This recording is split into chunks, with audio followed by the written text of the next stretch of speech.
magandang gabi sa mga tapat na lingkod ng ating Panginoon. Tunay nga po na ang inyo pong lingkod ay nagagalak at nagpapasalamat po sa Panginoon sapagkat alam po ninyo, sa pagtatalakay po natin o sa pag-aaral po natin ng sulat po ni Apostol Pablo sa mga taga-Roma ay marami po tayong natututunan. Ako personally, sa akin pong pag-aaral, sa akin pong pagtuklas pa sa aklat na ito, ay marami po akong nasusubaybayan at marami pa akong nakikita ng patungkol sa kaligtasang ipinagkaloob sa atin ng Panginoon. At alam po ninyo, noong ako'y bago mananampalataya, ang aklat po ng Roma, ang pinaki-iiwas-iwasan ko kasi nga, para sa akin ay malalim. Pero you know what? As I grow in the Lord, okay, hindi naman ako sa nagsisisi, kaya lang parang hindi ba't mas maganda na para sa mga sa mga baguhan para sa mga bagong mananampalataya ng Panginoon. Alam po ninyo, ang pinapabasa po sa natin ang binabasa po natin ay ang aklat po ng Roma. Okay, bagamat punong-puno ito ng mga theology and doctrines. Pero you know what? As a new believer as a believer in Christ, hindi ba't mas mainam na alam natin yung doktrina at ang katuruan patungkol po sa ating Panginoon at ang kanyang iglesia? At alam po ninyo, ang aklat po ng Roma ang isa po sa pinakamalaman. Actually, ang aklat po ng Roma ang pinakamalaman. Now, it's not to degrade yung ibang mga books. Pero alam po ninyo, sa sobrang dami ng kaalaman, sa sobrang dami ng karunungang isinulat po ni Apostol Pablo sa mga taga-Roma, ay alam po ninyo, itong aklat pong ito ay uulit at uulitin mo pag natapos mo ng nabasa. At salamat sa Panginoon, alam po ninyo, dahil tayo po ay nasa aralin po, okay? Nasa epistles po tayo, o epistle to the Romans. Okay? Na kung titignan po natin, kung babalangkasin po natin, at kung nakasubaybay po kayo, simula po nang sinimulan ko po ang series pong ito. Okay, makikita po natin sa 4 na naunang chapter ng Epistle of Paul to the Romans ay ipinaliwanag po niya, pinaliwanag po ni Apostol Pablo na ang tao ay makasalanan. Okay? Ang tao po ay hiwalay po sa Diyos at sa panghabang panahon ay hindi po kapiling ng Panginoong Hesus ang tao. At makikita rin po natin doon, kung ang tao ay mananampalataya, okay, at ipagkakatiwala ang buhay kay Kristo bilang tagapagligtas, ang taong iyon ay magkakaroon ng pag-asang makararanas ng buhay na walang hanggan.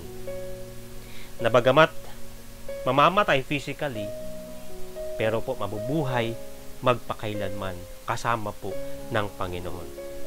Ngayon din po, ipinahayag po sa atin ni Apostol Pablo, okay, na makakamtan natin ang justification, okay, so by faith in Christ alone.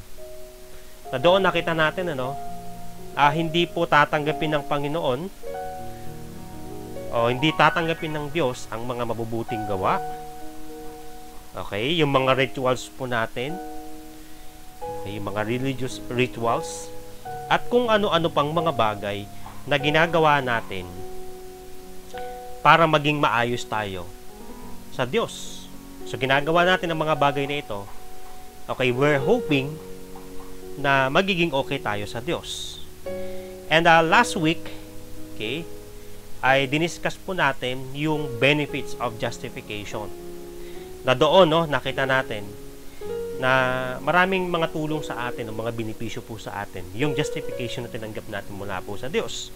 Doon nakita natin na dahil po sa justification, okay, na tinanggap natin because of our faith in Christ alone, ay meron po tayong o nagkaroon po tayo ng peace sa Diyos. Nakita rin po natin doon na nagkaroon po ng access o may access na tayo papunta sa Kanya. Okay, ganun din, no? Nagkaroon tayo ng kagalakan at kaya nating magalak at mapanatag sa gitna po ng mga tribulations na nararanasan po natin. Okay, bakit? Kasi alam nating nagbubunga ang mga ito ng una, perseverance. Okay? At yung perseverance na to produces character. Okay? And not only that, that character produces hope. Okay ba? So, nararanasan natin ang mga bagay na iyan dahil, okay, Christ died in our place. Kaya po, ang title po ng manuscript ko at ang aking pong turo sa gabing ito ay The God-Man Who Understands and Cares Much. Okay, to further explain, Jesus understands that without the propitiation, okay, now, para lalo natin maintindihan, okay, derive muna natin yung meaning ng propitiation. Now, sabi sa Cambridge Dictionary, propitiation is the act of pleasing and making calm a god or person who is annoyed with you. Sabi din ng Oxford Learner's Dictionary, it is the act of stopping somebody from being angry by trying to please them. Okay, to make it simple, ganito. Jesus understands if appeasing should not be made. God is still angry and at war to men. That's the reality. Okay? Now, to add on that, Jesus cares much that He willingly sacrificed His own life to appease God. Okay? So, pinahupa niya yung galit ng Diyos. Kaya nga, if you could remember, in Romans chapter 3, verse 24 to 25, ganito po yung pagkakasabi, being justified freely by His grace through the redemption that is in Christ Jesus, okay, whom God set forth as a propitiation by His blood, through faith to demonstrate His righteousness. So, because in His forbearance, God had passed over the sins that were previously committed. And why is that? Because we know that Jesus cares much that He became our substitute. Okay, so sa act of propitiation, so naging substitute natin ang Panginoon. Okay? Ano yung kanyang ginawa? Ano yung kanyang ginawang substitution sa atin? He took the sins of mankind. So, inako niya yung kasalanan na to. Okay? Kinuha niya ang kasalanang ito. Tapos, nailed with Him on the cross in agony. So, isinama niyang ipako o kasama niyang ipinako ang kasalanan po ng sangkatauhan doon po sa krus. Tapos, His blood shed. Ibig sabihin, nangangailangan o yung kanya pong dugo ay tumigis po doon sa krus na yon. In order na yung or mapahupa o mahupa, okay, yung galit po ng Diyos sa sangkatauhan. That is actually propitiation. Okay, so God took the initiative. Okay, God took our place. So He substituted us. He took the sins, or He took our sins. He nailed with Him, okay, on the cross, okay, and let His blood shed for us. So in 1 John chapter 2 verse 2, sabi ni Apostle Peter, and He, pertaining to Christ, Himself is the propitiation for our sins, and not for ours only, but also for the whole world. So Jesus became our propitiation or substitute for our sins, not only for the Jews, but also for the Gentiles and for the rest of the world. Wow! Hindi lamang po sa kanya po mga piniling lahi naging substitute ang Panginoon para sa mga kasalanan nila, kundi po para sa lahat po ng tao. Isn't it wonderful, in the great exchange, hindi pinabayaan ng Panginoon dahil naiintindihan ng Panginoon ang ating kalagayan at siya pinagmamalasakit that He became our substitute para sa ating pong mga kasalanan. Now, the Greek word hilasmos is used here to stress, to appease His anger and not to cover. Now, Jesus did not cover God's anger, but appease God's anger. Hindi katulad nung lumang tipan na nag-aalay ang mga Israelita para matakpan yung kanila pong mga kasalanan, matakpan yung kanila pong mga pagkakamali. Pero ang ginawa ng Panginoon, hindi niya kinover up o hindi niya kinover yung ating mga kasalanan laban po sa puot ng Diyos, kundi po pinahupa niya ang puot ng Diyos. Okay? Malaking pagkakaiba yun. Because if Jesus covered it, yung anger ni Lord nandun pa din. Pero dahil pinahupa ng Panginoon ang puot ng Diyos, therefore, di ba? We obtain peace, we obtain access. Okay, we may now rejoice in hope of the glory of God, and we can glory in our tribulations because we know that God is not angry anymore at us. Okay, because of the propitiating works of Jesus Christ, okay, we gained God's position of being friend to Him. Amen. Amen po. Naging substitute niya tayo. Okay? He assumed our obligations and guilt before God, and He took the punishment. Amen. He took the punishment.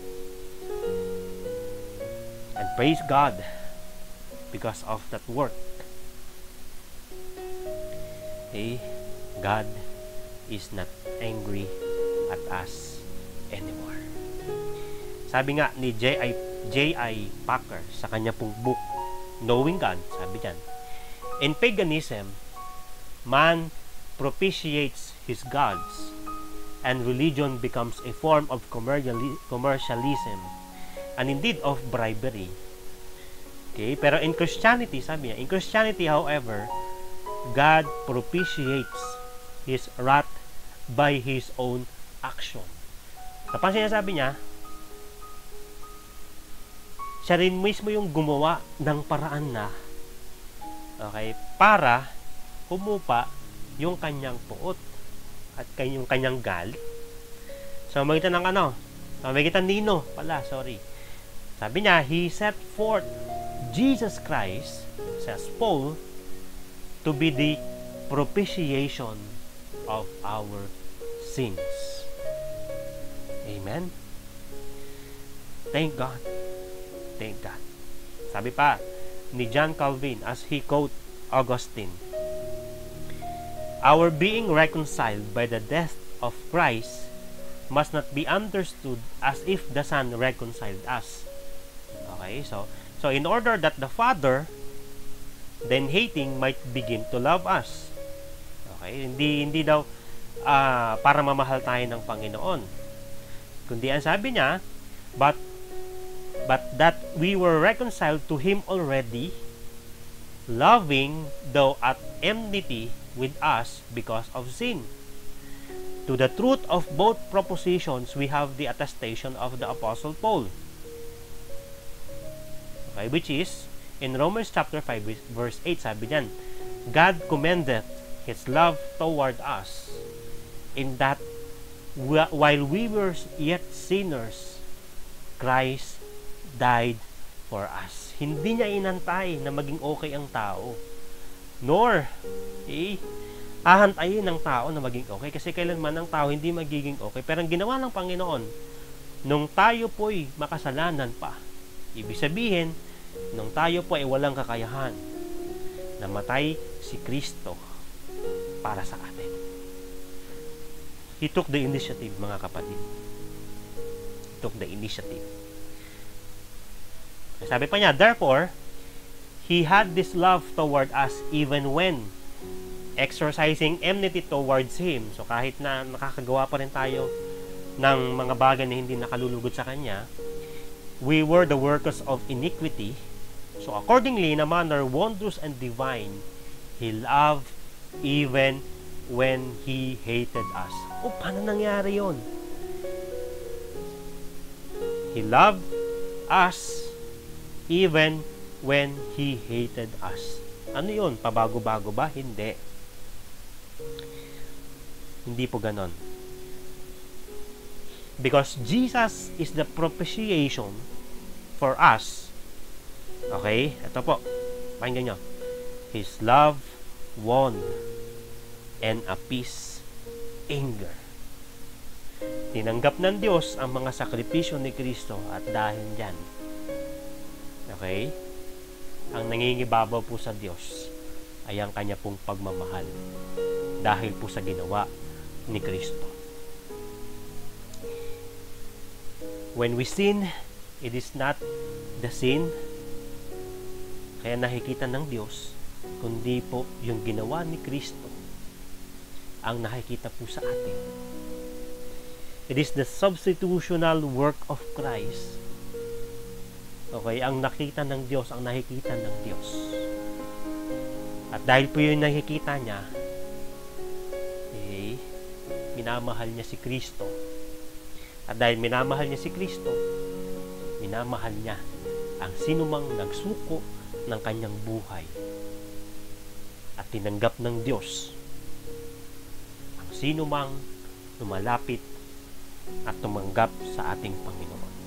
Sabi nga ni John Murray sa kanya pong book na The Atonement, now the doctrine of the propitiation is precisely this, that God loved the objects, tayo yon, of His wrath. So alam niyo, parang ikaw na kayo napupuotan ko, mamahalin kita. Parang ganyan sinasabi niya. Tuloy natin. That God loved the objects of His wrath so much. Okay? So hindi tayo matiis ng Panginoon, o hindi kayang tiisin ng Panginoon ng sangkatauhan. Dahil pasimula pa lamang mahal ng Diyos, bagamat nagkasala ang tao, pero hindi niya kayang tiisin ng tao. Okay, at ang ginawa niya, He gave His Son, o He gave His own Son to the end that He, by His blood, should make provision for the removal of this wrath. Imagine, kinapopuotan tayo ng Diyos. Okay, dahil po sa ating mga kasalanan. Pero dahil sadyang mahal niya ang tao at hindi niya kayang tiisin, gumawa siya ng paraan para maalis yung parusang iyon dahil sa kasalanan ng tao. At ang ginawa niya, siya mismo yung gumawa ng paraan sa pamamagitan nino, that He gave His own Son. Okay? That by His blood,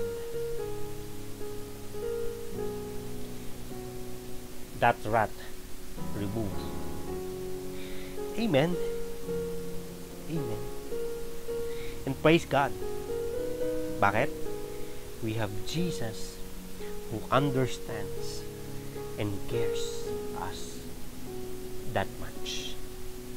That He died on the cross in exchange, okay, of our position, so that we may obtain the love of God and remove the wrath of God.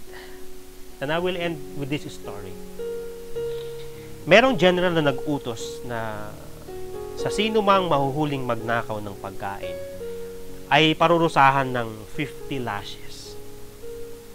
Okay? So nagbigay siya ng decree sa buong lupain na sino man ang mahuhuling magnakaw ng pagkain ay parurusahan ng 50 lashes.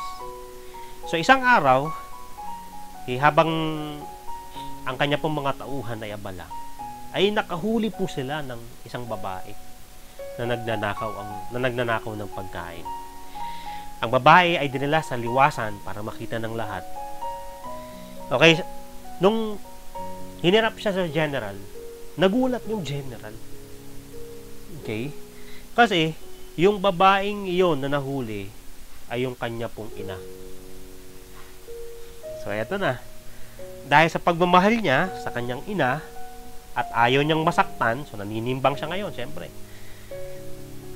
Ngunit sa kabilang banda, dahil siya po ay tapat sa kanyang mga utos at dapat mong ipataw ang parusa. So, nahirapan siya ngayon actually manimbang. Mahal ko ang nanay ko, pero dapat magawa, maipataw yung parusa kasi yun ang nararapat. Alam niyo yung ginawa ng general? Lumapit siya sa kanyang ina. Bumaba siya doon sa trono niya, sa kinauupuan niya. Lumapit siya sa kanyang ina, kinalagan, pagkakagapos. Tapos, nilalayan niya, tapos pinaupo niya doon sa kanya pong upuan. So, pagkatapos nun, ginawa niya, hinubad po niya yung kanya pong uniform. Okay, inutusan niya yung kanya pong mga tauhan na siya yung igapos at sa kanya igawad ang parusang 50 lashes imbis na sa kanyang ina. Isn't it wonderful, mga kapatid?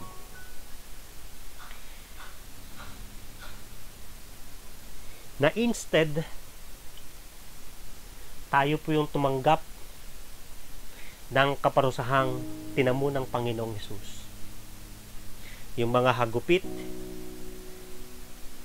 yung mga panunuya, at samot-saring mga bagay na ipinukol sa Kanya.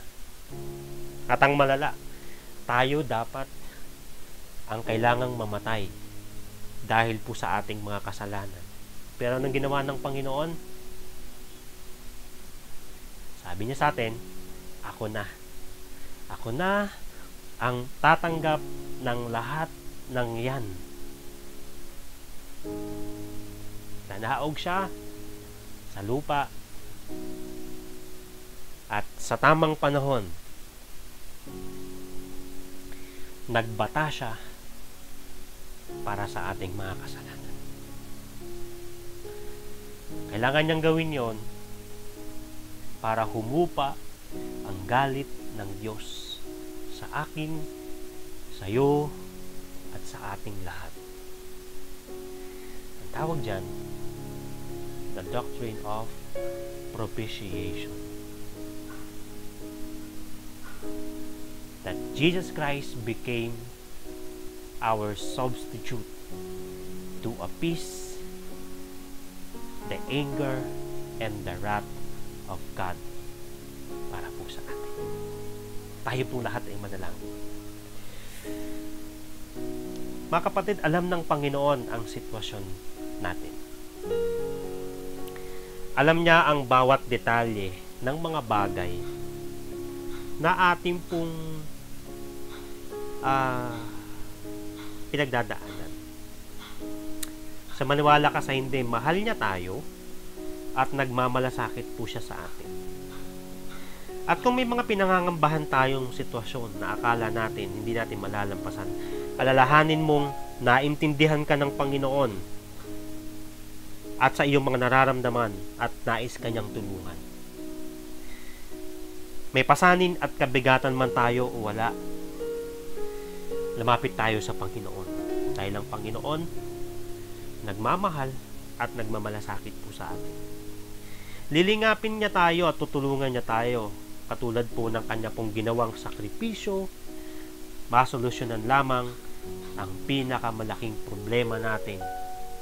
Yun po ay ang hupain ang puot ng Diyos sa atin. Lumapit po tayo ng may kababaan at iasa natin sa Kanya ang lahat ng bagay.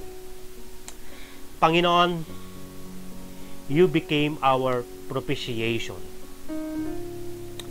You appease the anger and the wrath of your Father. You became our substitute so that our sins, Lord God, before God will be forgotten and will be removed. Lord, we know that You understands and You cares for us.